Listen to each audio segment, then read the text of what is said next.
Telangana BJP के सदर बंडी संजय की जानिब से निकाली गई प्रजा संग्राम यात्रा 1000 किलोमीटर की यात्रा मुकम्मल करने के बाद जुमेरात को जनगांव पहुंच गई है। इस मौके पर बंडी संजय ने मुनसिफ टीवी से बात करते हुए कहा कि आवाम के मसाइल को जानने और उनमें एतमाद पैदा करने के लिए ये यात्रा मुनज़्ज़म की गई है। इन्होंने कहा कि तेलंगाना के 119 असेंबली हलकों में ये यात्रा मुनज़्ज़म की जाएगी ताकि रियासत में खानदानी और बदउनवानियों में मुलविस हुकूमत का खात्मा किया जा सके। इन्होंने कहा कि तेलंगाना की आवाम TRS की हुकूमत से बेजार आ चुके हैं। आने वाले इंतखाबात में बीजेपी को इख्तिदार सौंपेंगे। భారతీయ జనతా పార్టీ ఈ ప్రజా సంగ్రామయాత్ర చేస్తున్నది.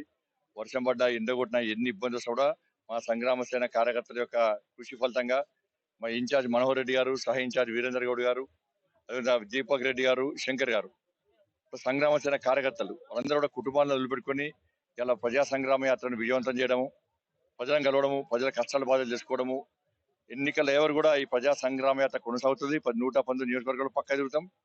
ఇలా భారతీయ జనతా పార్టీ ప్రజలకు విశ్వాసం కలిగించేందుకు ఇలా యాత్ర చేస్తున్నది.